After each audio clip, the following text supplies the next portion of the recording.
Salam, selamat pagi. Yang terhormat Bapak Muhammad Anwar Lubei, Sarjana Pendidikan, Magister Pendidikan, selaku dosen mata kuliah Pancasila, dan teman-teman yang saya banggakan.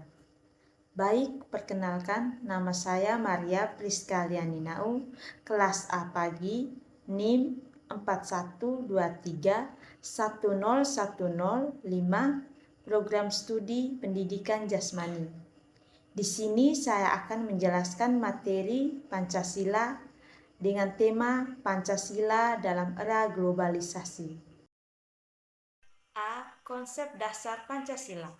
Pancasila berasal dari kata panca yang berarti lima dan sila yang berarti dasar, sendi, asas, atau peraturan tingkah laku yang penting dan baik.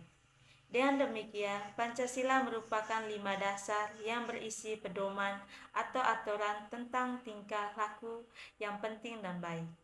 Pancasila dapat kita artikan sebagai 5 dasar yang dijadikan dasar negara serta pandangan hidup bangsa. Suatu bangsa tidak akan dapat berdiri dengan kokoh tanpa dasar negara yang kuat dan tidak dapat mengetahui dengan jelas kemana arah tujuan yang akan dicapai tanpa pandangan hidup.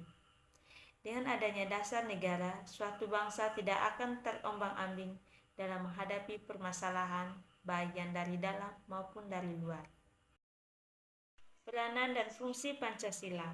Ada beberapa peranan dan fungsi Pancasila, yaitu sebagai berikut. A. Pancasila sebagai dasar negara yang mempunyai makna yang pertama sebagai dasar untuk menata negara yang merdeka dan berdaulat, yang kedua sebagai dasar mengatur penyelenggaraan aparatur negara yang bersih dan berwibawa sehingga tercapai tujuan nasional yang tercantum dalam pembukaan Undang-Undang Dasar 1945 alinea keempat, dan yang ketiga sebagai dasar arah dan petunjuk aktivitas kehidupan bangsa Indonesia dalam kehidupan sehari-hari. B. Pancasila sebagai sumber hukum dasar nasional. Istilah ini merupakan istilah baru dalam tata hukum Indonesia, yaitu muncul pasca reformasi melalui TAP MPR nomor 3 tahun 2000 yang kemudian diubah Undang-Undang nomor 10 tahun 2004 tentang pembentukan peraturan perundang-undangan. C. Sumber hukum tertulis dan tidak tertulis. Sumber hukum dasar nasional adalah Pancasila sebagaimana yang tertulis dalam Undang-Undang Dasar 1945 serta batang tubuh Undang-Undang Dasar 1945. D. Pancasila sebagai pandangan hidup bangsa Indonesia. Nilai-nilai yang terkandung dalam hidup bangsa Indonesia yaitu: yang pertama, nilai dan jiwa ketuhanan dan keagamaan. Yang kedua, nilai dan jiwa kemanusiaan. Yang ketiga, nilai dan jiwa persatuan. Yang keempat, nilai dan jiwa kerakyatan dan demokrasi. Yang kelima, nilai dan jiwa keadilan sosial. E. Pancasila sebagai perjanjian luhur bangsa Indonesia. Pada saat bangsa Indonesia bangkit untuk hidup sendiri, sebagai bangsa yang merdeka, bangsa Indonesia telah sepakat untuk menjadikan Pancasila sebagai dasar negara. Kesepakatan terwujud pada tanggal 18 Agustus 1945 dengan sahkannya Pancasila sebagai dasar negara oleh Panitia Persiapan Kemerdekaan Indonesia atau yang disingkat dengan PPKI yang mewakili seluruh bangsa Indonesia. F. Pancasila sebagai ideologi negara.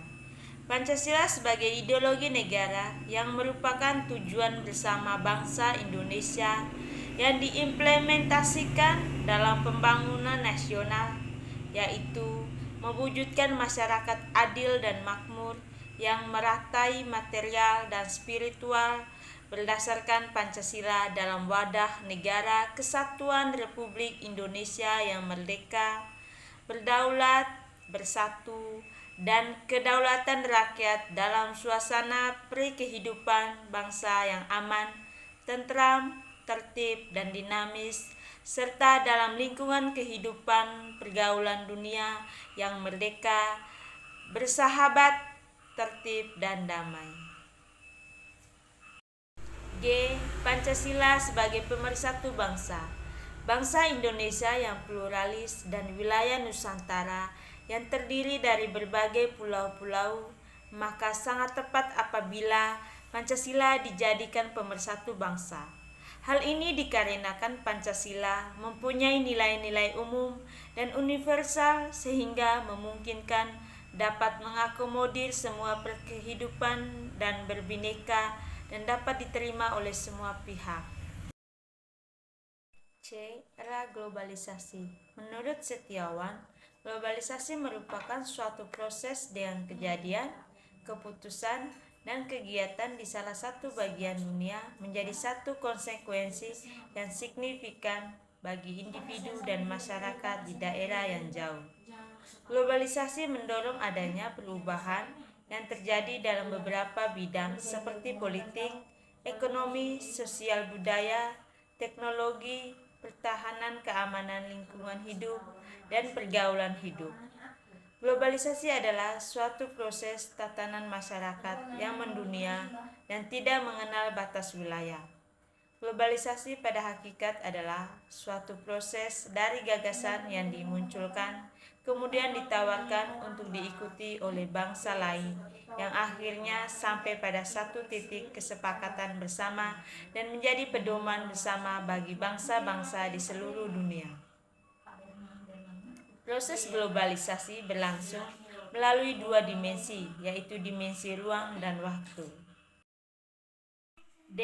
Nilai-nilai masyarakat yang dihancurkan dalam peristiwa globalisasi. Yang pertama, politik, meliputi perkembangan sistem demokrasi dan kerjasama antar negara menjadi berkembangnya suatu negara. Yang kedua, ekonomi, ditandai adanya perdagangan bebas yang menimbulkan barang tidak original lagi. Yang ketiga, sosial, meliputi perkembangannya interaksi sosial masyarakat baik dalam tatap muka maupun menggunakan aplikasi media sosial seperti Facebook dan lain-lain. Yang keempat, budaya, ditandai dengan timbulnya seni yang inovatif baik dalam bahasa tarian, nyanyian, maupun kuliner dapat melekat sebagai ciri khas suku-suku yang ada di Indonesia. Baik, hanya itu saja yang dapat saya jelaskan mengenai Pancasila dalam era globalisasi. Semoga apa yang saya jelaskan tadi dapat bermanfaat untuk kita semua. Saya mohon maaf apabila ada kesalahan kata. Sekian dan terima kasih. Salam, selamat pagi.